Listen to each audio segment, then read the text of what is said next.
Enjato mahery any any moa no isandreo mpikambana eo anivon'ny sampana sekoly alahady eo amin'ny FJKM katedraly Analakely izay isan'ny mpanabe miisa 7 eo eo. Fa tamin'ny alalan'ny sakafom-piraisana no nentin'ny antokom-pihira Fanilon'ny Maritiora avy eo anivon'ny fiangonana FJKM Ambodifahitra Maritiora nankalazana ny 20 taona ny joroany amin'ity taona ity mbola maromaro ny hetsika karakarain'ny fiangonana.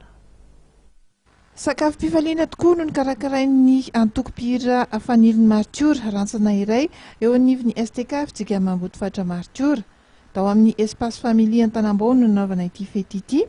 Sakafom-pifaliana satria ankoatra ny fiaraha-misakafo dia nisy ihany koa ny fanentanana ankira nataon'ny chorale.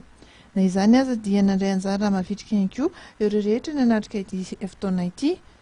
Novetesina nandritra ity fotoana ihany koa ireo irana lalàna ity antokom-pihira ity izay efa voarakitra rahateo anaty kapila mangirana. Na izany aza dia nisy ihany koa ireo vaovao natolotra ny mpijery.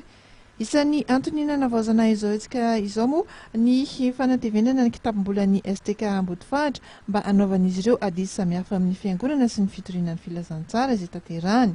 Isan'ny zava-dehibe ihany koa ho an'ny sampana tanora kristianina ny fanomanana ny fankalazana ny 20 taona ny fiaraha-miasa ny mpitandrina ao Ambodifahitra sy ny fiangonana sady 12 taona na mpitandrina ny paster Lasa Sorakotondranaivy ihany koa.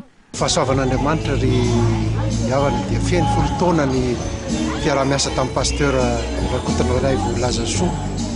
Tsy izay ihany fa amin'ity taona ity koa no ankalazantsika 12 taona na mpitandrina azy. Fanokafana izany fankalazana izany dia ataony 17 ny volana avrily izao ka fanompoam-pivavahana no anombohany izany manomboka amin'ny 7 ora sasa maraina ka dia manasa ny teraka Ambodifahitra rehetra tsy akanavaka anatrika izany fotoana fanokafana izany satria zava-dehibe tokoa no fiaraha-miasantsika amin'ny paster ka mila fanohanana manasa antsika tsy neto Ambodifahitra ihany fa izay matsiaro fa niara-niasa tamin'ny paster Lasa Soa dia asaina Antanandroa ho avy ety Ambodifahitra anokatra izany fotoan-dehibe fankalazana ny 10 taona niara-niasa tamin'ny fiangonana Ambodifahitra sy ny 15 taona na mpitandrina azy izany.